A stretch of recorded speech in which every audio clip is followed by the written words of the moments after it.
네, 안녕하세요. 김영희 전문가입니다. 자, 최근에 시장이 반등이 잘 나와주고 있습니다. 이제 어느 정도 강한 모습을 잘 보여주고 있고, 그럼에 따라서 이제 전체적인 종목들도 이제 반등세를 잘 유지를 해주면서 이제 굉장히 조금 수익을 챙기기 어렵지 않은 이제 좀 좋은 장세가 유지가 되고 있지 않나라고 이제 판단을 하고 있습니다.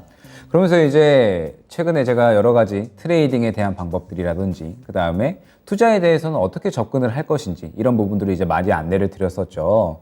그러면 때문에 이제 오늘 같은 경우에는 그동안의 이 트레이딩에 대해서 제가 이제 3강 동안 안내 드렸던 것들, 그 다음에 투자에 대한 부분에 대해서 이제 한 강 동안에 안내 드렸던 부분들을 전체적으로 총 정리를 하면서 이제 투자와 트레이딩을 같이 병행을 하면 어떻게 될까, 이런 부분들을 한번 짚어볼 수 있는 시간을 가져보도록 하겠습니다. 자, 본격적으로 한번 시작해 보도록 할게요. 자, 지금 제가 말씀드렸던 여러 가지 이제 이 투자와 트레이딩에 대한 방법들, 뭐 트레이딩은 어느 정도 시장의 어떤 주체의 힘을 파악을 해서 크게 뭐 단기적으로 이제 뭐 시장의 어떤 실적과는 무관하게 기술적인 기준으로 꾸준하게 수익을 챙겨 나간다, 뭐 이제 이러한 방법이라고 말씀을 드렸었고, 투자 같은 경우에는 기업의 실적이나 성장성, 그리고 어떤 확고한 기술력을 보유를 하고 있는지 이런 부분들이 중요하다라고 이제 말씀을 드렸었죠. 다만 지금 이 투자와 트레이딩을 어떤 큰 틀에서 본다라고 한다면은 이렇게 두 가지로 설명을 드릴 수가 있을 것 같아요. 자, 투자 같은 경우에는 미래의 가치에 중점을 둔다라고 이제 말씀을 드릴 수 있을 것 같습니다. 제가 이제 말씀드렸듯이 투자 같은 경우에는 현재의 실적이나 가치도 중요하지만 앞으로의 어떤 시장에서 어떻게 받아들여질 것인지, 그리고 시장에서 어떻게 성장해 나갈 것인지가 가장 중요하다라고 이제 말씀을 드렸었죠. 그러면서 제가 저번 강의 때 투자를 진행을 하는 데 있어서 가장 이제 이 중요한 인물 혹은 이제 대표적인 인물로 워렌 버핏을 꼽았었어요. 그러면서 이제 워렌 버핏이 이 최근에 옥시덴탈 페트롤리온이라고 하는 기업에 이제 이 대략 한 10조 정도를 투자를 했잖아요.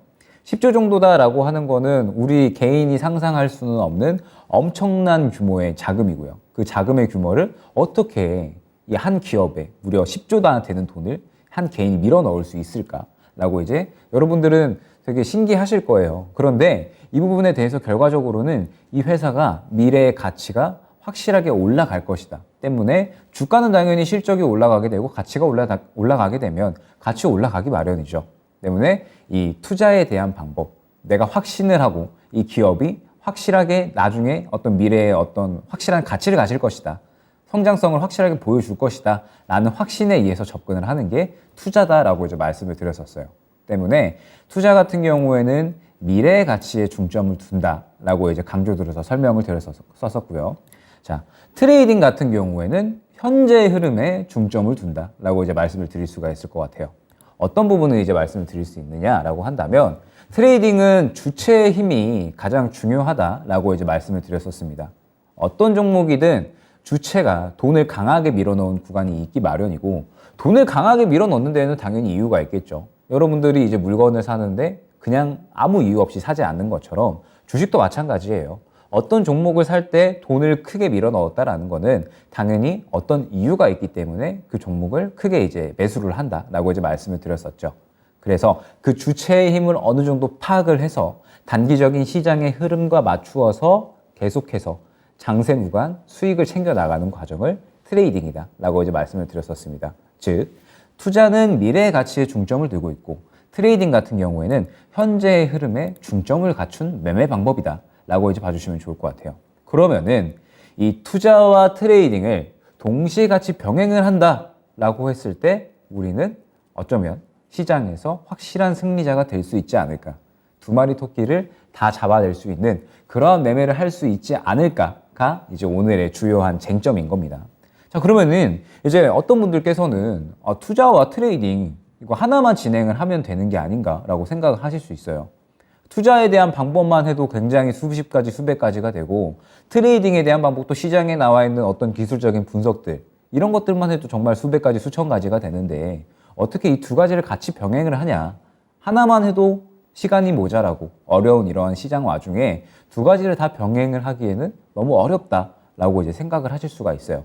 다만 지금 제가 강조드리는 부분은 뭐냐라고 한다면 결과적으로 이 두 가지를 같이 병행을 해서 진행을 하게 된다라고 했을 때 단기적인 시장의 흐름, 예를 들어서 최근에 이제 시장이 계속해서 바닥을 찍고 이제 위아래로 흔들리는 그런 와중에 있잖아요.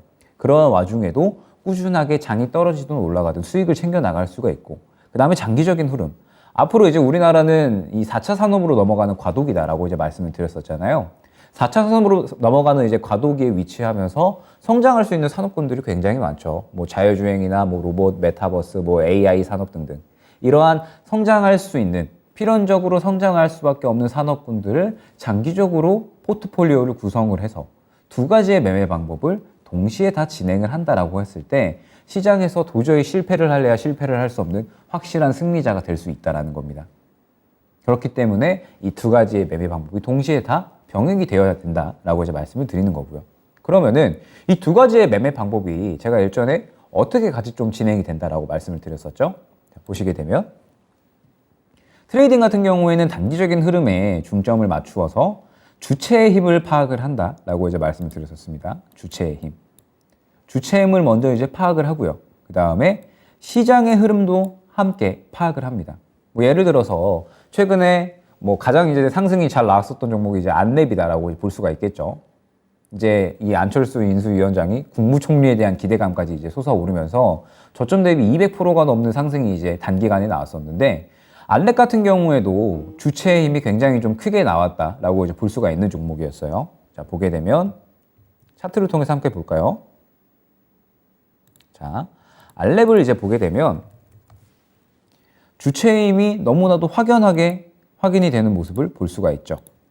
자, 제가 항상 강조드리는 부분이 개인이 만들어낼 수 없는 거래량이 강하게 들어오는 구간이 정말 중요하다라고 이제 말씀을 드렸었죠. 때문에 안랩 같은 경우에도 사실 힌트를 다 준 겁니다. 이 구간에서.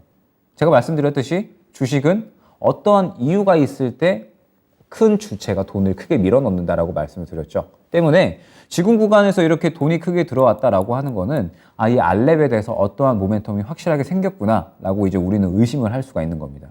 그러면서 주체의 힘이 크게 들어왔고, 그럼과 동시에 안철수 후보가 새롭게 인수위원장으로 당선이 됐어요. 그러면서 인수위원장이 되면서 지금 최근에 시장에서 어떤 정책주에 대한 흐름이 굉장히 강하죠. 그리고 그 정책주에 대한 그 흐름을 이끄는 거는 안철수 인수위원장이다라고 볼 수가 있는 거겠죠. 때문에 지금 현재 안철수 인수위원장이 국무총리까지 하는 게 아닌가라고 하는 기대감에 저점 대비 200%가 넘는 큰 급등이 불과 2주 사이에 나온 겁니다. 때문에 지금 이 트레이딩에 대한 관점은 단기적인 시장의 흐름을 잘 파악을 하고 주체의 힘을 파악을 한다라고 했을 때 크게 수익을 챙겨 나갈 수 있는 과정이다라는 겁니다. 그러면서 이제 나만의 어떤 기술적인 기준들, 제가 이제 일전에 한번 이제 설명을 드렸었지만 주체의 힘이나 시장의 흐름을 보는 거 굉장히 중요하죠. 그런데 거기서 이제 세세하게 어떠한 나만의 기준들, 뭐 예를 들어서 제가 이제 뭐 함께 설명을 드렸었던 호가를 보는 방법이라든지, 아니면 뭐 추세를 파악하는 방법, 아니면 그 외에 이제 굉장히 좀 기술적인 기준들이 시장에 많이 나와 있잖아요. 그리고 이제 여러분들도 이제 여러분들만이 보는 어떤 지표들이 있을 겁니다. 그러면은 그 확실하게 수익을 볼 수 있는 이 기술적 기준을 토대로 쌓은 데이터를 이제 이 시장의 흐름과 주체의 힘이 같이 조합을 해서 트레이딩을 진행을 한다라고 말씀을 드렸었죠. 그러면서 트레이딩의 가장 큰 장점이 뭐냐? 결과적으로는 장세 무관하게 꾸준하게 수익을 챙겨 나갈 수 있다는 게 가장 큰 장점이다라고 이제 말씀을 드렸었어요. 왜냐라고 했을 때 지금 최근 시장에 이 인플레에 대한 우려감들, 그 다음에 금리 인상에 대한 우려감들이 동시에 나오고 있고요. 그러면서 다시 한번 시장의 반등이 나올 때에는 4차 산업, 성장주들, 뭐 삼성전자에서 메타버스 로봇 이야기 나왔었잖아요. 그리고 지금 최근에 많이 빠졌었던 실적주들, 그리고 실적 개선이 기대되는 뭐 어떤 뭐 리오프닝 섹터라든지, 지금 계속해서 이 순환매가 굉장히 강하게 일어나고 있는 상태에서 트레이딩 관점으로 본다라고 했을 때 사실 하락장이든 상승장이든 무관하게 수익을 계속해서 챙겨 나갈 수 있다, 순환을 해 나갈 수 있다라고 이제 말씀을 드렸었어요. 일전에 뭐 러시아에 대한 이제 우려감이 가장 크게 일어섰을 때 GSE라는 종목이 가장 크게 상승이 나왔었잖아요. 천연가스 이제 수혜로 해서. 그런데 그때 시장은 크게 빠지고 있었습니다. 그런데 제가 예전에 말씀드렸듯이 GSE 같은 경우에도 결과적으로는 다 힌트를 줬다라고 이제 말씀을 드렸었어요. 자, GSE를 보게 되면 이때 지정학적 리스크에 대한 우려감이 가장 크게 생겨났던 구간이었죠. 그런데 개인이 만들어낼 수 없는 거래량이 크게 들어오면서 결과적으로 힌트를 다 줬다라고 말씀을 드렸었습니다. 그러고 나서 어때요? 결과적으로 계속해서 상승이 나왔었죠. 주체의 힘과 시장의 흐름을 더불어서 크게 급등이 나오고 결과적으로 이때 시장은 크게 하락을 했었습니다. 시장은 크게 하락을 했었음에도 불구하고 트레이딩 관점으로 봤을 때 장세 무관하게 꾸준하게 수익을 챙겨 나갈 수 있는 매매 방법이 바로 트레이딩이다 라고 이제 말씀을 드린 반면에, 자, 그러면은 이제 투자 같은 경우에는 어떻게 진행이 되냐. 투자는 장기적인 흐름에 중점을 맞춘다 라고 이제 말씀을 드렸었죠. 자, 투자라는 큰 틀 안에서 저는 여기서 이제 가장 중요한 건 확신이다라고 봐요. 확신. 내가 이 종목에 대해서 확신을 할 수가 있느냐. 우리가 워렌 버핏처럼 한 종목에 10조를 살 수 있고 10조를 사게 되면은 정말 1%만 왔다 갔다 해도 얼마예요? 10분의 1이 1조고 그러면은 뭐 1% 하면 1000억이 왔다 갔다 하는 거잖아요. 1%만 왔다 갔다 해도 1000억이 왔다 갔다 하는데 우리는 1% 왔다 갔다 했을 때 한 10만 원, 20만 원만 왔다 갔다 해도 굉장히 이제 가슴이 그냥 쿵쾅쿵쾅 뛰잖아요. 그런데 그러한 쿵쾅쿵쾅 거리는 그 가슴을, 이 심장을 부여잡고 내가 이 종목을 확신을 하고 꾸준하게 끌고 갈 수 있느냐. 이 확신이 가장 중요하다라는 거예요. 이 투자에 대해서는. 그러면 이 확신을 가지려면 결과적으로 어떤 것들이 다 중요하다라고 말씀을 드렸었느냐? 실적. 뭐 당연하죠. 누구나 다 알고 계실 거예요. 지금 현재 기업의 실적이 어떻게 나오고 있는지. 그리고 앞으로 필연적인 성장이 나올 수가 있느냐. 필연적인 성장. 예를 들어서, 자, 일전에 우리 시장에서 정말 크게 상승이 나왔었던 2차 전지. 전체적으로 뭐 에코프로, 에코프로비엠, 첨보, 이제 여러 가지 종목들이 있었는데, 이 2차 전지 기업들이 기대감이 정말 크게 올라와서 상승이 나왔었던 그런 이제 섹터군이잖아요. 실적 자체는 그때 당시에 17년, 18년, 19년 이때에 실적 자체는 이제 크게 나오고 있지 않았어요. 본격적으로 이제 배터리에 대한 부분들이 상용화가 되기 시작하고 만들어지기 시작하면서 실적 자체는 사실 그때 크지는 않았습니다.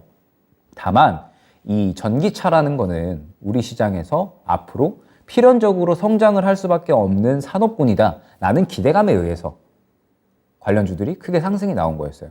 그리고 이런 필연적인 성장이 나올 만한 기업들은 우리나라에 지금 굉장히 많죠. 4차 산업으로 넘어가는 과도기이기 때문에 자율주행, 지금 뭐 2차 전지도 마찬가지예요. 2차 전지도 지금 뭐 필연적으로 성장이 나올 것이고, 그 다음에 자율주행 말씀드렸고요. 그 다음에 메타버스, 뭐 로봇, AI, 우주항공, 굉장히 지금 앞으로 성장이 필연적으로 나올 수밖에 없는 산업군들이 많죠. 그러한 산업군들 중에서 이 확실하게 어떤 기업이 그 산업군들과 연관성을 가지고 있고, 그 다음에 독창적인 어떤 기술력을 가지고 있느냐. 확실하게 어떤 기술력을 가지고 있으면서 그러한 이 산업군 내에서 점유율을 확실하게 가져갈 수 있느냐. 이 부분이 이제 가장 중요하다라고 이제 말씀을 드렸었어요. 워렌 버핏도 이 옥시덴탈 페트롤리온이라는 기업이 셰일가스 분야에서 확실하게 독창적인 기술력을 보유하고 있고 뛰어난 실적을 보유하고 있기 때문에 확신을 가지고 진입을 한 겁니다. 그리고 여러분들도 투자를 하는 관점에 있어서는 이러한 전체적인 실적이라든지 미래의 성장성, 어떤 독창적인 기술력들을 보고 그 기업에 대해서 확신을 할 수 있을 때 우리는 이 종목에 대해서 투자를 할 수 있는 거예요.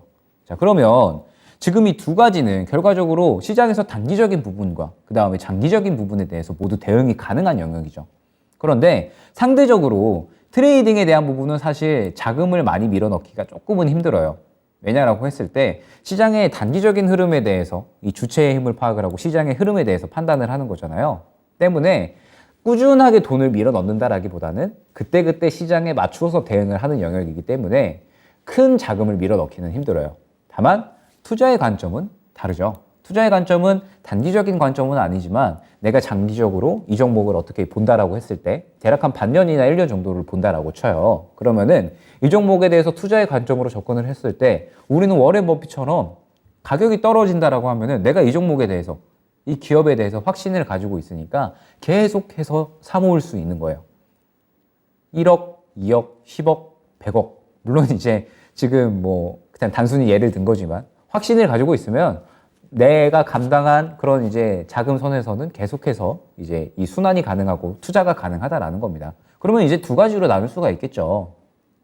투자에 대한 부분은 확실하게 어느 정도 안전자산으로 가져가면서 안전자산에 대한 이 개념을 심어 놓고 내가 어느 정도 이 여유 자금이 생길 때마다 계속해서 이제 투자금을 밀어 넣는 거예요. 이 기업에 대해 확신을 하고 있다면. 그리고 반대로 트레이딩은 시장의 단기적인 흐름을 굉장히 조금 이 장세와 무관하게 꾸준하게 수익을 챙겨 나갈 수 있다라고 이제 말씀을 드렸잖아요. 때문에 트레이딩에 대한 관점으로 접근을 할 때에는 확실하게 내가 어떠한 장세든 돈을 벌 수 있는, 수익을 낼 수 있는 캐시카우로 가져가시라라는 겁니다. 확실한 캐시카우로 가져가고, 그 다음에 내 계좌의 어떤 성장성을 투자로 만들어내고, 이렇게 두 가지를 병행을 했을 때 우리는 단기적인 시장에 대해서도 잘 대응이 가능하고, 장기적인 시장에 대해서도 어렵지 않게 대응이 잘 가능하다라는 겁니다. 그리고 그 두 가지 방법에 대한 매매를 잘 병행을 했을 때 우리는 시장에서 승리할 수 있는 투자자가 될 수 있다라는 겁니다. 자, 이제 어느 정도 지금까지 이제 말씀을 드렸던 부분들을 보셨을 때, 물론 이제 투자와 트레이딩을 같이 병행을 해서 공부를 한다라고 하는 거는 정말 어려운 일이에요. 투자를 공부하는 데에도 이 섹터가 지금, 예를 들어서 뭐 반도체 업황이 지금 어떻게 흘러가고 있고, 2차 전지 업황이 어떻게 흘러가고 있고, 이런 부분들은 어느 정도 다 파악이 돼 있어야 되고요. 그 다음에 기업에 대해서 지금 현재 기업이 어떤 지금 이 실질적인 연관성을 갖고 있는가, 이 업황에 대해서, 이 섹터에 대해서. 그 다음에 지금 현재 실적이 어떻게 나오고 있고, 앞으로 어떻게 수주를 따낼 것이며, 어떻게 성장을 해나갈 것인가, 어떻게 투자가 이루어지고 있는가, 이런 부분들에 대한 공부가 되어야 되기 때문에 당연히 어려워요. 그리고 트레이딩에 대한 부분도 단기적으로 현재 주체의 힘들이 어디로 향해 있는지, 어떤 섹터에 향해 있는지, 시장의 흐름에 굉장히 민감하게 반응을 해야 되거든요. 때문에 트레이딩은 현재 섹터가 어떤 섹터가 강한지, 주체의 힘이 어디로 향하고 있는지, 그리고 지금 현재 시장이 어느 섹터를 주목을 하고 있는지, 그리고 나만의 기술적인 기준이 쌓여야겠죠. 그런데 현재 시장에 기술적인 기준이 나와 있는 것들이 몇백 가지, 몇천 가지가 되죠. 그 기준들을 내 것으로 만들 수 있을 때까지의 시간, 이런 것들을 이제 진행을 하려면 당연히 많은 시간이 걸리고 어려울 수밖에 없습니다. 다만 이렇게 두 가지 방법의 매매를 함께 조화를 이루어서 진행을 한다라고 했을 때 여러분들은 제가 확실하게 말씀드리지만 분명하게 시장의 승리자가 될 수 있다라는 겁니다. 자, 그러면 지금 이 투자와 트레이딩에 대한 조화를 이제 앞으로 우리나라 시장이 어떻게 조금 진행이 될 거고, 지금 단기적인 시장과 미래의 시장을 봤을 때 어떻게 이런 부분들을 조금 적용을 시켜 나갈 것이냐, 이런 부분들에 대해서 한번 이제 말씀을 드려보도록 할게요. 자, 지금 우리나라 시장이 굉장히 조금 저는 재미있어요. 최근에 이제 저는 트레이딩을 조금 이제 위주로 많이 진행을 하고 있는데 굉장히 재밌습니다. 왜냐라고 하면, 자, 지금 시장이 굉장히 순환매가 활발하게 일어나고 있어요. 순환매가 아주 활발하게 일어나고 있죠. 뭐 정책주, 인플레이션, 성장주, 실적주에서 가릴 거 없이 이 종목 저 종목 다 고르게 상승이 나와주고 있어요. 그런데 그러한 종목들이 그냥 하루에 한두 개의 섹터만 도는 게 아니라, 제가 엊그저께 한번 시장에 섹터가 몇 가지가 도냐라고 봤었는데 그때 하루에 한 10개 정도의 섹터가 돌더라고요. 뭐 로봇, 뭐 가상화폐, 메타버스, 뭐 그렇게 해가지고 하루에 10개 정도의 섹터가 순환매가 돌더라고요. 자, 그러면 이렇게 순환매가 빠르게 돈다라고 했을 때 당연히 여러 가지 섹터들의 돈이 계속해서 흘러간다라는 거고, 그렇게 된다라고 했을 때 이 종목 저 종목 굉장히 매수할 만한 종목들, 수익을 노릴 만한 종목들이 굉장히 많다라고 이제 어느 정도 말씀을 드릴 수가 있겠죠. 그리고 지금 현재 시장은 사실 이제 트레이딩 하기에는 굉장히 좋은 시장이에요. 물론 이제 투자에 대한 관점도 굉장히 적절한 기업들이 이제 몇 가지가 있기는 합니다. 다만 지금 현재 시장에서는 단기적으로 굉장히 좀 빠르게 순환매가 일어나고 있기 때문에 최근에 저는 이 트레이딩으로 굉장히 조금 재밌게 시장을 접근을 했다라고 이제 말씀을 드릴 수가 있을 것 같아요. 자, 그러면 지금 현재 시장에서 이제 어느 정도 좀 예를 함께 들어보면서 이제 어떻게 순환매가 일어나고 있는지 한번 이제 볼 필요가 있겠죠. 자, 먼저 정책주, 역시 뭐 이분을 빼놓고 말씀을 드릴 수는 없겠죠. 이제 안철수 인수위원장인데, 이제 안철수 인수위원장이 새롭게 이 후보에서 인수위원장으로 이제 선정이 되면서 이제 여러 가지 정책들에 대해서 이제 대통령 후보 시절에 이제 이야기를 한 게 있습니다. 뭐 이제 원전에 대한 부분, 그 다음에 경제, 특히나 이제 과학기술에 대해서 이제 조금 많이 강조를 해서 말씀을 하셨죠. 뭐 그 다음에 뭐 국방 안보에 대한 부분, 뭐 그 다음에 부동산에 대한 부분, 당연히 이제 이야기가 나올 수밖에 없겠죠. 뭐 이런 부분에 있어서 굉장히 이제 여러 가지를 좀 말씀을 해주셨어요. 그러면서 아까 이제 보여드렸었던 이제 알랩, 굉장히 좀 크게 상승이 나왔었죠. 그리고 오늘 일성건설도 굉장히 좀 크게 상승이 나왔어요.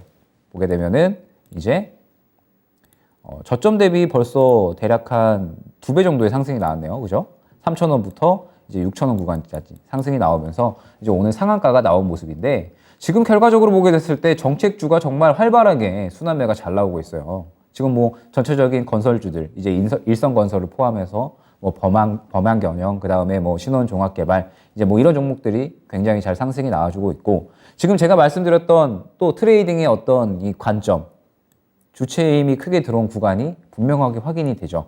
때문에 지금 건설주들 굉장히 정책적으로 활발하게 잘 상승이 나와주고 있고요. 자, 그 다음에 최근에 또 상승이 나왔었던 종목이 이제 또 데이터 솔루션이라는 또 종목이 있었죠.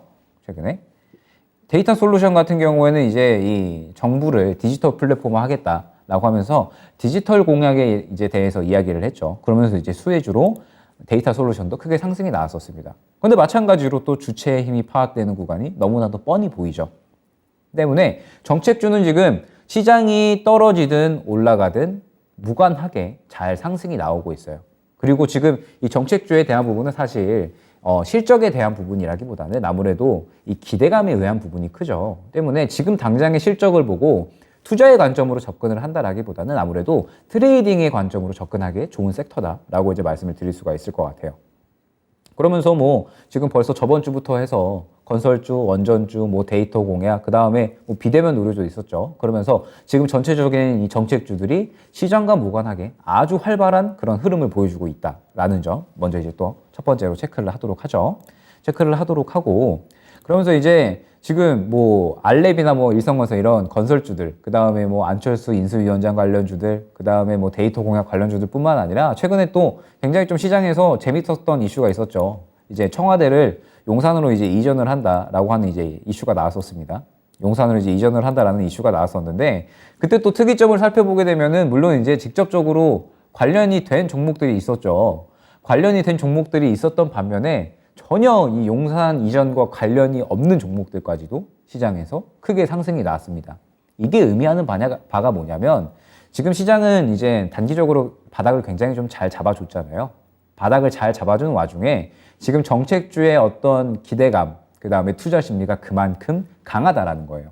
때문에 분위기만 형성이 되어 있어도 실질적으로 연관이 없는 상태에서도 잘 상승이 나오고 있는 그만큼 이제 지금 현재 이 정책주에 대한 투심과 어떤 힘은 강하다. 시장에서 굉장히 주목을 잘 받고 있다라고 이제 말씀을 드릴 수 있을 것 같습니다. 때문에 이제 첫 번째로 정책주 체크하도록 하고요.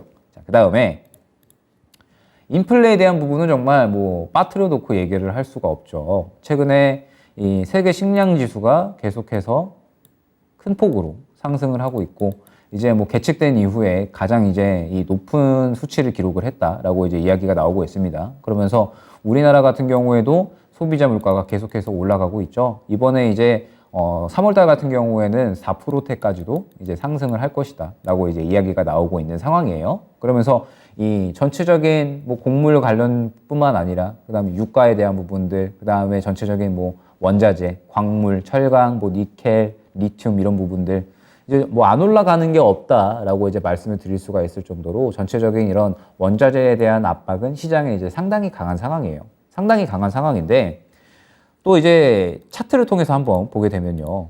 특이점이 또 있었죠. 어떤 특이점이냐? 자, 미래생명자원을 한번 보도록 할게요. 미래생명자원. 월요일 날에 시장이 많이 떨어졌었죠.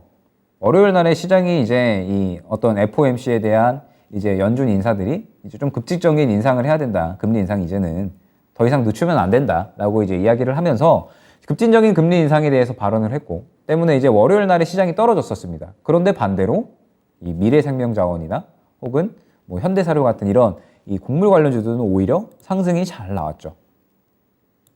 그런데 마찬가지로 곡물 관련주들도 어때요? 힌트를 다 주고 있습니다. 사실은 애초에 트레이딩하기 좋은 힌트들을 다 주고 있었다라는 거예요.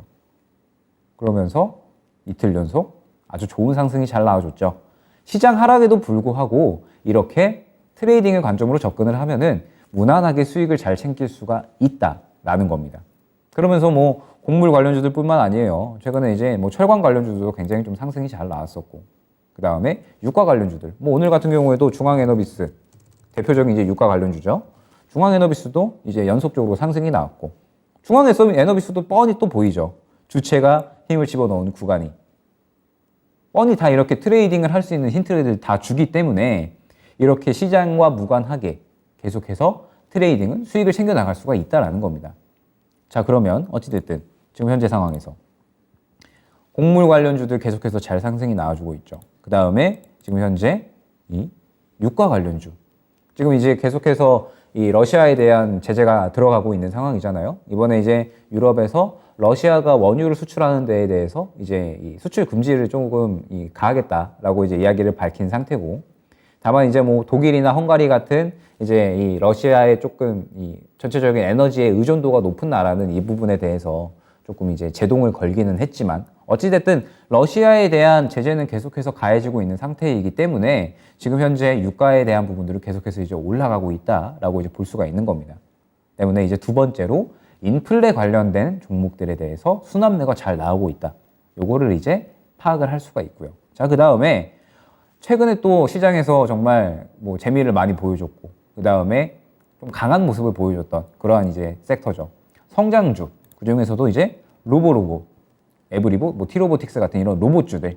자, 삼성이 이제 이번에 새롭게 밝혔죠. 이제 로봇과 메타버스를 새로운 먹거리로 이제 쓰겠다라고 이제 새롭게 발표를 했습니다. 그러면서 이제 이 로봇이나 이제 이 메타버스 분야에 대해서 굉장히 좀 투자를 확대를 하고 있는 상황이고, 지금 뭐 로봇 시장 같은 경우에는 앞으로 성장성이 상당히 크게 기대가 되고 있고요. 메타버스 시장도 이제 마찬가지예요. 꾸준하게 이제 성장이 기대가 되고 있는 그러한 이제 섹터이기 때문에 시장에서 이제 또 마침 반등이 나올 만한 분위기가 잘 만들어졌잖아요. 그러면서 이 로봇주들이 일제의 상승이 잘 나왔다라고 이제 볼 수가 있는 겁니다. 자, 그런데 신기하게도 결과적으로 로봇주들도 사실 힌트를 다 줬다라는 거예요. 자, 지금 보게 되면 뭐 에브리봇 먼저 볼까요? 에브리봇 같은 경우에도 주체들이 돈을 밀어넣는 구간이 계속해서 확인이 되죠.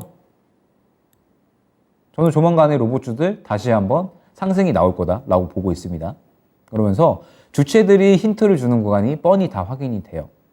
그러면서 이제 최근에 삼성이 새롭게 이제 먹거리로 삼겠다라고 하니까 시장과 무관하게 시장이 떨어지든 올라가든 나는 그냥 내 갈 길 가겠다라고 하고 상승이 나오는 겁니다. 에브리봇뿐만 아니죠. 최근에 이제 로보티즈도 마찬가지예요. 이제 크게 상승이 나오다가 어느 정도 조정이 나오면서 주체가 돈을 밀어넣은 구간이 뻔히 확인이 되잖아요. 그러면 이 구간부터 꾸준하게 상승이 나올 수 있지 않을까? 우리는 의심을 하고 트레이딩을 관점으로 얼마든지 접근을 할 수 있다는 겁니다. 로보티즈도 마찬가지고, 그 다음에 로보도 마찬가지죠. 뻔히 다 힌트를 주고 있다는 겁니다. 이 구간. 뻔히 보이죠? 개인이 절대 밀어넣을 수 없는 거래량이 확인이 되는 구간이 우리 시장에서 지금 올라가는 종목들은 필수적으로 확인이 될 수밖에 없어요. 어떤 종목이든. 모든 종목은 올라가기 전에 이렇게 돈이 크게 들어가는 구간이 반드시 나올 수밖에 없습니다. 때문에 지금 이런 순환매가 굉장히 잘 나오고 있잖아요. 지금 이제 뭐 로봇을 예로 들기는 했지만 최근에 또 메타버스 관련주들도 상승이 잘 나왔었죠. 지금 이번에 뭐 CJ에서 메타버스에 대해서 신사업을 추진을 하겠다라고 하면서 메타버스 시장도 이제 대략 한 2020년까지는 한 57조 정도 이제 이 글로벌 이 시장이 어느 정도 이제 매출이 도달을 했고요. 2028년까지는 1000조로 성장을 할 것이다. 연평균 대략 한 40%대의 꾸준한 성장을 이어나갈 수밖에 없는 필연적인 산업이다 라고 이제 볼 수가 있는 겁니다. 그러면서 이제 MP나 선익 시스템 마찬가지예요. MP나 선익 시스템도 정말 신기하게도 같은 구간이 또다시 나옵니다. 보게 되면 MP 마찬가지죠. 쭉 조정이 나오다가 이때예요. 딱 이때에 삼성전자가 미래 먹거리로 삼겠다라고 이야기가 나온 겁니다. 그러면서 다시 한번 상승이 나오는 구간이 연출이 되죠. 마찬가지로 선익 시스템도 흐름을 보게 되면 마찬가지죠. 뻔히 보이죠. 돈을 밀어넣은 구간이. 이때 이제 삼성전자가 마찬가지로 이 메타버스에 대해서 새롭게 이제 먹거리로 활용을 하겠다라고 이제 이야기를 한 겁니다. 그러면서 이제 이 주포가 돈을 밀어넣은 구간이 뻔히 확인이 되면서 동시에 우리는 트레이딩 할 수 있는 어떠한 구간을 확인을 할 수가 있다라는 거예요. 자, 그러면 지금 현재 시장은 결론적으로 봤을 때 여기까지의 과정을 보면 지금 정책주, 그 다음에 성장주, 그 다음에 인플레. 시장이 잘 상승이 나올 때에는 이제 이 성장주가 잘 상승이 나와주고 있고요. 그 다음에 정책주는 시장이 떨어지든 올라가든 내 갈 길 가련다 하고 아주 이 무난하게 순환매가 잘 나와주고 있습니다. 그러면서 인플레 관련주들은 시장이 하락할 때 그냥 뻔하게 상승이 나오고 있죠. 오늘 같은 경우에도 마찬가지고요. 오늘 같은 경우에는 뭐 수산물 관련주들이 잘 상승이 나왔고요. 원자재 관련주들, 철강주들도 상승이 잘 나왔죠.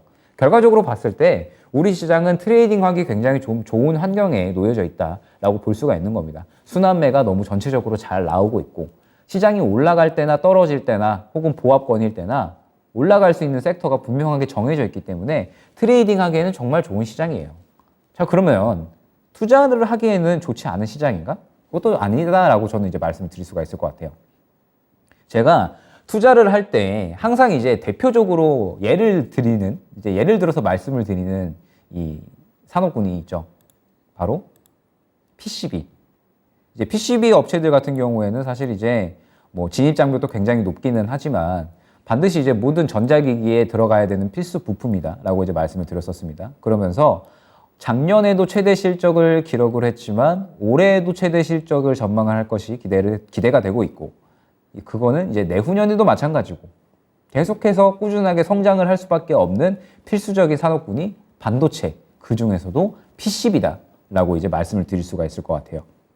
그런데 보통 이제 이런 투자의 관점으로 접근을 하는 종목들은 시장에 민감하게 움직이기 마련이죠. 그런데 보게 되면 자, 가장 대표적인 종목이에요. PCB 관련해서 심텍, 코리아 서키트, 대덕전자. 그런데 이 매출과 영업이익의 증가폭을 보게 되면 자, 심텍 같은 경우에 보게 되면요. 지금 매출이 이제 1조 클럽에는 이미 이제 도달을 했고 계속해서 상승이 나오고 있죠. 영업이익 같은 경우에도 큰 폭으로 대략 한 2배 정도 이제 재작년 대비 작년에 증가를 했고요. 그 다음에 코리아 서키트도 마찬가지예요. 2020년에는 9천억이 나오다가 2021년에는 1조 4천억의 매출을 달성을 했습니다. 그러면서 영업이익이 대략 6배, 7배 정도가 상승을 했죠. 대덕전자도 마찬가지고요. PCB는 앞으로 우리 시장에서 필연적으로 성장할 수밖에 없고 반드시 필요한 산업군이기 때문에 이처럼 시장에서 굉장히 어떤 실적에 대한 부분들, 그 다음에 가치에 대한 부분들에 대해서 굉장히 주목을 잘 받고 있는 겁니다. 그러면은 마찬가지로 이제 한번 최근에 시장에서의 흐름을 보도록 하자고요. 시장에서의 흐름을 보게 되면 자, 먼저 코리아 서키트 말씀드려 볼까요? 코리아 서키트를 보게 되면 사실 어떤 트레이딩을 할 만한 구간은 최근에는 없었습니다. 주체 힘이 뭐 크게 파악이 되지는 않았어요. 그런데 지금 코리아 서키트는 정확하게 시장 반등이 나오는 구간마다 상승이 나오고 있습니다. 시장이 조정이 나올 때는 조정이 나오는데 시장 반등이 나올 때는 정확하게 상승이 나오고 있어요. 다 이게 이제 이 떨어질 때 구간에 뭐 원자재나 인플레, 최근에 이제 뭐 FOMC 이런 부분들에 대한 악재를 반영하고 시장이 상승이 나올 때 같이 상승이 나온 겁니다. 그러면은 투자의 관점은 이제 뭐냐라고 봤을 때 가장 접근하기 좋은 방법이 뭐냐? 시장이 조정이 크게 나와요. 어떤 대내외적인 악재들 그리고 좋지 않은 이슈들 여러 가지 이제 이슈들로 인해서 시장이 조정이 나오고 그러다가 이러한 악재들이 일제히 다 완화가 되고 해소가 되는 구간이 분명하게 올 수밖에 없죠. 악재는 결코 쭉 이어지는 게 아닌 언젠가는 해소가 될 수밖에 없습니다. 때문에 그러한 악재들이 어느 정도 해소가 되고 어느 정도 완화가 되는 구간에 도달을 했을 때 그때 시장은 반드시 반응을 하기 마련이죠. 반드시. 시장은 반드시 반응을 할 수밖에 없고 그러면 이런 실적주들은 시장의 영향을 받아서 조정이 나왔던 상태였으니까 시장이 상승이 나오게 되면 반드시 또 함께 상승이 나올 수밖에 없다라는 거예요. 그러면은 단순히 지금 현재 우리 시장은 트레이딩만 하기 좋은 시장이 아니라 투자의 관점으로도 굉장히 접근하기가 좋은 시장이었다라고 이제 볼 수가 있는 겁니다. 요거를 이제 단적으로 제가 한번 이제 그림으로 이제 만들어 봤어요. 자, 최근에 우리 시장에 정말 이제 하방 압력이 계속해서 이제 가해졌었던 그런 이제 상황이었잖아요. 그러면서 이제 코스피 2,600포인트를 지켜주느냐가 이제 가장 중요한 구간이었어요. 보게 되면 지금 이제 이 구간 자체가 이제 코스피 2,600 구간인데 이 코스피 2,600 구간을 지켜주느냐 혹은 이제 이탈을 하느냐 가장 이제 중요한 구간이었고 결과적으로 우리 시장은 이탈을 하지 않고 반등이 잘 나왔다라는 거죠. 이 큰 악재들을 다 소화를 하고 반영을 한 구간이 나와줬기 때문에 지금 현재 악재들은 결과적으로 이 악재들이 이제 어느 정도 고점을 찍고 상승이 나왔다가 고점을 찍고 어느 정도 조정이 나오면서 반등이 나오는 그러한 구간에 불과해요. 때문에 지금 악재는 사실 시장에 큰 영향을 끼치기는 어렵다라는 거죠. 왜? 이미 많이 반영을 했고 시장에서 상수로 받아들여주고 있는 그러한 이슈이기 때문에 뭐 크게 영향을 끼치지는 않을 거다라는 겁니다. 그러면서 이제 시장은 이제 이러한 이제 악재들이 있었죠. 이제 그림으로 이제 딱 보면 이제 바로 이해가 되실 것 같아서 디폴트에 대한 부분, 그다음에 금리 인상에 대한 부분, 뭐 FOMC, 전쟁, 인플레 정말 속을 쓰리게 하는 이슈들이 정말 많았잖아요. 그러면서 제가 이제 이때 2,600포인트가 뚫리는 게 아닌가 저도 약간 우려감이 있었거든요. 왜냐하면 이때 정말 악재들이 너무 많아가지고 2,600포인트를 적어도 한번 위협은 할 수는 있겠다라고 이제 생각을 했었습니다. 그러면서 저도 이제 정말 속이 많이 쓰렸었어요. 시장이 너무 안 좋으니까. 그리고 여러분들도 마찬가지로 시장을 보게 되면 아 정말 이게 떨어지는 거 아닌가, 더 떨어지는 거 아닌가, 코스피 진짜 2,300, 2,400 가는 거 아닌가 이런 우려감이 굉장히 크셨을 겁니다. 그런데 딱 지나고 보니까 이제 이러한 악재들을 싹 잘 반영을 해준 거예요. 코스피 2,600 구간에. 그러면서 시장은 지금 완전히 이 바닥에 대한 기대감을 계속해서 키우고 있는 상태다라고 이제 말씀을 드릴 수가 있을 것 같습니다. 그러면서 지금 어떠한 상태냐? 결과적으로 지금 시장은 순환매가 굉장히 잘 나오고 있잖아요. 순환매가 굉장히 빠른 속도로 나오고 있고 트레이딩과 투자를 하기 굉장히 좋은 환경이에요. 때문에 이 두 가지를 놓치지 않고 잘 조화를 시켜서 투자할 종목은 투자를 하고 트레이딩 할 종목은 트레이딩을 해서 계속해서 꾸준하게 수익을 챙겨 나가셔야 된다라는 겁니다. 자, 그러면 지금 이제 우리 시장이 어찌됐든 반등이 무난하게 잘 나와주고 있어요.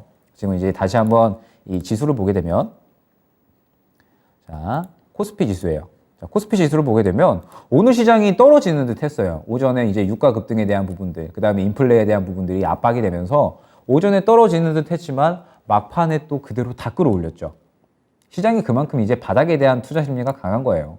악재를 여기서 이제 다 반영을 해줬잖아요. 소화를 해줬잖아요. 때문에 여기에서 바닥 심리가 굉장히 잘 잡혀 있는 거고 그러면 이제 투자 심리가 굉장히 잘 살아날 수 있는 그러한 환경이 만들어짐과 동시에 지금 뭐 정책주, 성장주, 실적주 전체적으로 순환매가 너무 잘 나오고 있다 보니까 시장이 떨어질래야 떨어지기가 힘든 겁니다. 그러면은 단기적으로 어떻게 반등이 나올 것이냐? 저는 2,800 구간 정도 근처까지는 무난하게 반등이 나올 수 있다라고 봅니다. 다만 시장이 지금 이제 글로벌적인 대내외적인 이런 이슈들에 굉장히 민감하죠. 때문에 이제 위아래로 조정이 나올 수는 있어요. 이슈들이 나오면서. 그런데 올라갈 때에는 정책주, 성장주 쳐다보면 되는 거고요. 그 다음에 내려갈 때에는 인플레 관련주들을 보면 되는 거예요. 시장이 지금 명확하게 올라갈 수 있는 종목들을 다 힌트를 주고 말을 해주고 있잖아요. 때문에 그런 종목들 위주로 접근을 하면서 2,800포인트 근처까지는 계속해서 꾸준하게 수익을 챙겨 나가셔야 된다는 거예요. 그게 가장 중요하다는 겁니다. 그런데 지금 상태에서 만약에 이제 2,800포인트를 도달을 했어요. 시장이. 도달을 하고 앞으로 이제 어떻게 될 것이냐. 이 부분을 이제 한번 봐야 될 것 같아요. 자, 지금 시장에서 이 빅스텝에 대한 이야기가 슬슬슬 나오고 있어요. 이제 저번 주 주말부터 해서 이제 연준 인사들이 빅스텝에 대해서 좀 빠르게 실시를 해야 된다라고 이야기를 하고 있고 파월 연준 의장도 이제 빅스텝을 실시를 하자라고 이제 이야기를 하고 있는 상태입니다. 그러면서 이제 내년 말까지 올해부터 최대 11차례, 11차례를 이제 금리 인상을 할 거다라고 이제 이야기가 나오고 있는 상태예요. 그러면은 FOMC가 열리는 그런 구간 동안에는 계속 이제 금리 인상을 한다라는 거거든요. 그러면 지금 단기적으로 봤을 때에도 단기적으로 이제 시장이 반등이 나와주다가 4월 중순쯤 혹은 이제 4월 말로 넘어가면서 빅스텝에 대한 이야기 5월 초에 이제 FOMC니까 이제 4월 중순부터 솔솔솔솔 이제 금리 인상에 대한 걱정이 시장에 영향을 끼치기 시작을 하겠죠. 그러면서 다시 한번 시장은 조정이 나올 확률이 조금은 있다라는 겁니다. 그런데 이런 우리 시장의 흐름을 가장 이제 잘 나타내주는 때가 어디냐? 여러분들 뭐 너무나 다 알고 계시는 리먼 브라더스 때예요. 리먼 브라더스 때도 정확하게 이제 최근에 시장과 비슷하게 흘러갔었어요. 그때에도 이제 경제 대공황의 어떤 위기가 오고 그러면서 부양책을 펼쳤죠. 그러다가 이제 금리가 조금 이제 어느 정도 너무 이제 제로 금리로 유지가 되면서 유동성이 너무 커지다 보니까 지금 이제 물가도 이제 그때 또 마찬가지로 크게 상승이 나왔었죠. 때문에 정부에서 긴축에 대한 부분을 이야기를 하기 시작합니다. 그러면서 그때 이제 이 리먼 브라더스 때 흐름이 어땠었냐라고 한다면 리먼 브라더스 이후에 결과적으로는 부양책에 대한 의한 상승, 그 다음에 긴축에 대한 이야기가 나오면서 시장은 쭉 횡보세를 보였었어요. 금리 인상 시기에. 그리고 지금 현재 이 구간은 우리나라의 현재 상황과 굉장히 많이 닮아 있죠. 그러면 이제 앞으로 예상컨대 우리나라 시장은 이전 리먼 브라더스 때와 똑같이 이러한 흐름을 진행을 해주지 않을까라고 어느 정도 예측을 할 수 있는 겁니다. 이제 계속해서 금리 인상에 대한 압박이 내년까지는 이어질 것으로 예상이 되고 있고 예측이 되고 있는 상태잖아요. 그러한 상황에서 시장은 어느 정도 횡보세를 유지할 가능성이 굉장히 크다라는 겁니다. 잘 해봐야 횡보세를 유지할 것이다 라는 거예요. 자, 그러면 결과적으로 봤을 때 여기서 또 투자와 트레이딩이 중요한 구간이 나온다라는 거죠. 일전에 이제 리먼 브라더스 때를 한번 이제 예를 들어서 보도록 할까요? 자, 리먼 브라더스 때 횡보장이 유지가 된다라고 하는 건 결과적으로 박스권을 만든다라는 거예요. 박스권을 만든다라고 한다면 결과적으로 올라갈 때의 종목들과 내려갈 때의 종목들이 명확하게 나누어져 있다는 겁니다. 그러면 이러한 과정이 진행이 될 때 이 명확하게 나누어져 있는 어떤 섹터들과 상승이 나올 수 있는 업종들을 내가 잘 구별을 해서 투자와 트레이딩에 대한 어떤 데이터를 쌓아 놓는다라고 하면은 사실 내려갈 때나 올라갈 때나 장세와 무관하게 우리는 수익을 계속해서 챙겨 나갈 수 있다라는 거예요. 그리고 여러분들은 이제부터 그거를 준비를 하셔야 돼요. 예를 들어서 또 하나 이제 말씀을 드리고 싶은 게 뭐냐면 최근에 이제 이 반도체에 대한 부분이 계속해서 이제 좀 핫해지고 있죠. 그러면서 이제 이건 이제 예를 들어서 말씀을 드리는 건데 이제 웨이퍼에 대한 부분 이제 전공정 과정 중에 하나죠. 이제 웨이퍼에 대한 부분이 2026년까지 부족하다라고 하면서 이제 SK 시엘트론이 1조 원을 투자를 했다라고 이제 이야기를 했어요. 그러면서 이제 뭐 전체적인 뭐 웨이퍼뿐만 아니죠. 반도체 검사 장비도 그렇고 뭐 반도체 전공정, 후공정, 뭐 패키징 과정에 있는 것들, 뭐 그다음에 뭐 인쇄로 기판 PCB 등등 전체적인 모든 반도체 부품들이 이제 계속해서 공급난에 시달리고 있는 상태입니다. 때문에 지금 현재 뭐 실적주들, 뭐 예를 들어서 이제 반도체 실적주들 이제 뭐냐고 말씀드릴 수 있냐면 이제 뭐 여러분들 최근에 뭐 많이 들으셨죠? DB하이텍 8인치 웨이퍼.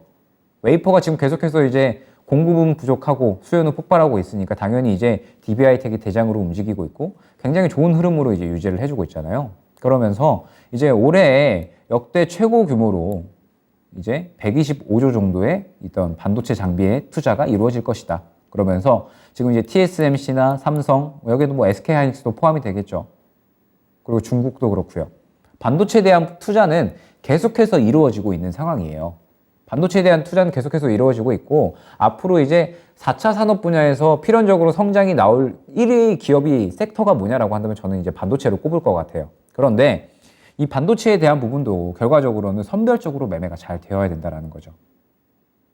시장이 이렇게 진행이 됐을 때 계속해서 박스권 장세를 그린다라고 했을 때 이 반도체 관련 혹은 이제 어느 정도 투자에 대해서 민감하게 움직이는 종목들은 결과적으로 시장의 영향을 굉장히 많이 받아요.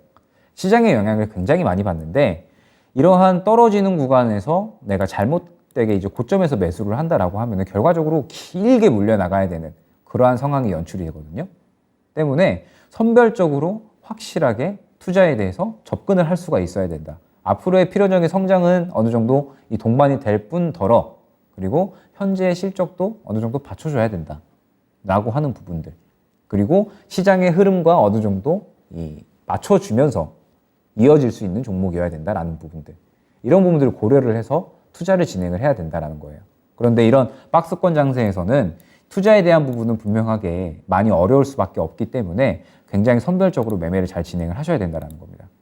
예를 들어서 단순히 그냥 뭐 나중에 이 기업이 혹은 어떤 섹터가 무조건 성장을 할 것이다 라고 이제 투자를 해서, 예를 들어서 이제 메타버스에 투자를 했다라고 쳐요.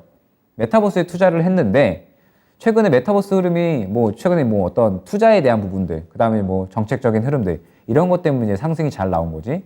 그 전까지는 많이 지지부진했었잖아요. 보게 되면 르블록스가 이제 전체적인 메타버스를 가장 이제 이끄는 그런 기업이다라고 이제 봐도 무방한데, 로블록스가 이제 미국에서 이제 계속해서 잘 나가다가 기대감에 의해서 상승이 굉장히 잘 나왔었죠. 그런데 결과적으로 봤을 때 어닝 쇼크가 나오게 되면서 큰 폭으로 급락을 했습니다, 주가가. 그때 이제 한 30%, 40% 정도 이제 급락을 했었던 걸로 저는 기억을 해요.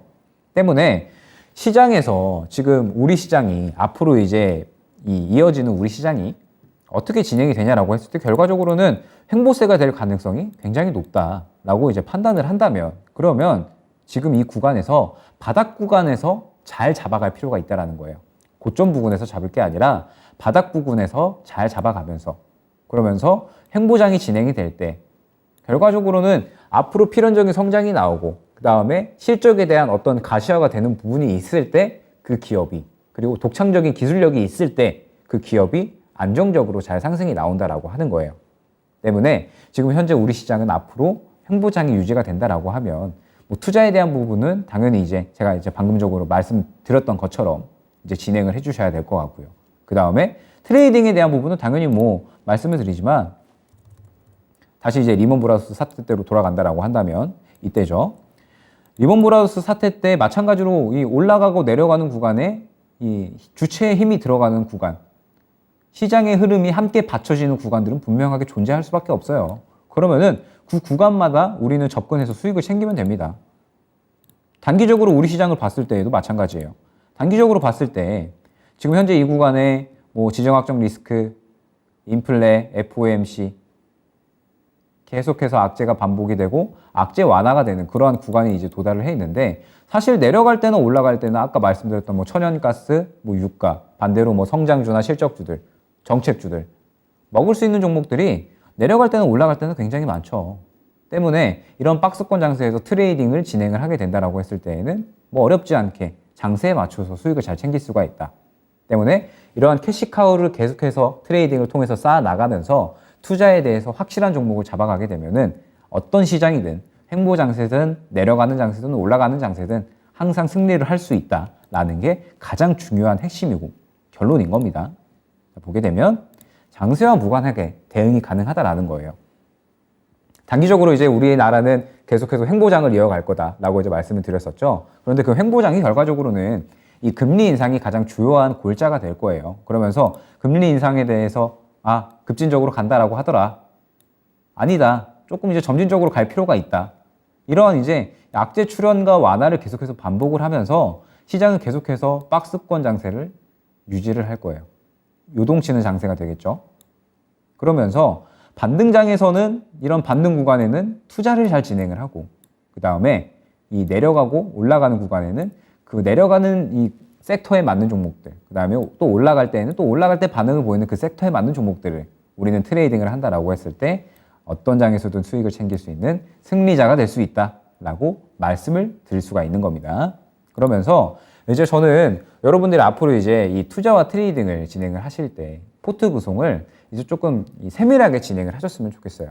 이제 지금까지 아마 많은 분들이 어떤 종목에 대해서 그냥 이 종목이 갈 것 같으니까 투자를 한다라든지, 아니면은 이제 이 종목 같은 경우에는 내가 이제 계속해서 그냥 사모아야지 라고만 이제 생각을 하고 좀 세분하게 이제 조금 나눠져 있지 않았을 확률이 좀 크다라고 봅니다. 때문에 여러분들이 이제 앞으로 시장을 진행을 하실 때 투자와 이 트레이딩에 대한 이 포트폴리오를 확실하게 조금 나눠서 진행을 하시는 걸 가장 저는 추천을 드려요.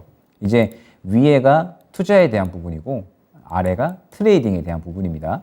그래서 이 위에서 이 투자할 수 있는 종목들, 예를 들어서 이제 옥시덴탈 페트롤리움 같은 워렌 버핏의 어떤 그러한 태도와 같이 어떤 우리가 지금 시장을 보면서 이제 확신할 수 있는 종목, 예를 들어서 이제 로봇이라고 치자고요. 그러면은 예를 들어서 이 로봇의 산업에 관련된 종목인데 정말 이제 로봇 관련해서 확실한 기술력을 갖고 있고 지금 당장의 실적도 굉장히 잘 나오고 있으면서 여기저기 수주권들을 다 따내고 있어요. 그러면서 대기업들과 계속해서 협력을 이어나가면서 앞으로의 성장성, 회사 자체가 오너 일가들이 이 앞으로의 이런 투자에 대한 뭐 계획이라든지 성장에 대한 부분을 확실하게 보유를 하고 있다라고 한다면, 그리고 지금 현재 시장을 봤을 때 완전히 이제 바닥 구간이다라고 판단이 들었다면 우리는 망설이지 않고 이 확신을 하면서 투자를 할 수가 있다라는 겁니다.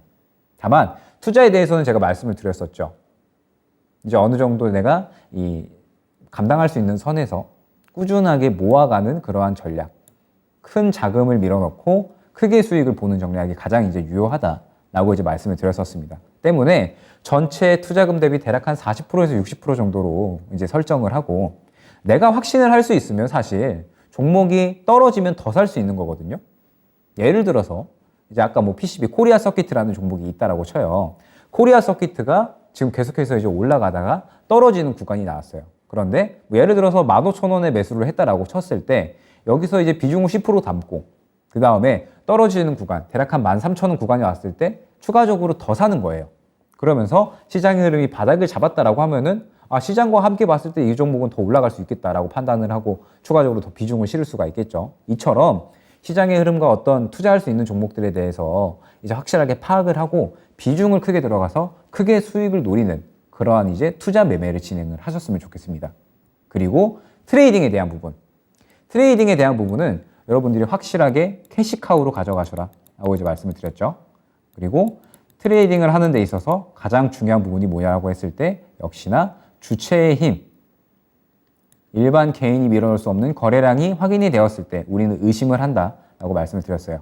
그리고 동시에 시장의 힘이 동시에 조화된 종목, 단기적인 시장의 흐름과 함께 주체의 힘과 함께 올라갈 수 있는 종목들을 선별을 해서 의심을 하고 올라갈 수 있다는 결론을 내놓는 것, 그러한 게 가장 이제 트레이딩의 중요한 이 구간이다라고 말씀을 드렸고, 캐시카우로 만들어서 꾸준하게 복리 효과를 가져가는 게 트레이딩의 가장 중요한 중점이다라고 말씀을 드릴 수가 있을 것 같습니다. 그러면서 이제 대략 한 20%에서 40% 정도의 이제 비중을 가지고 접근을 해주시면 이제 여러분들은 뭐 무난하게 시장에서 승리할 수 있는 그런 매매자가 될 수 있지 않을까라고 이제 판단을 합니다. 자, 그러면서 이제 여기까지 제가 이 1강부터 5강까지 어떤 투자와 트레이딩에 대한 영역을 전체적으로 이제 짚어드린 것 같아요. 이제 가장 말씀드리는 핵심은 결과적으로 여러분들이 이 투자와 트레이딩에 대한 부분 기준을 잘 잡으시고 확실하게 수익적인 데이터를 쌓으셔서 이제 꾸준하게 수익을 보셔라 라고 이제 말씀을 드리는 거니까 꼭 이 부분 명심해 주시고 이제 앞으로도 계속해서 이제 시장의 승리자가 되실 수 있기를 바라겠습니다. 감사합니다.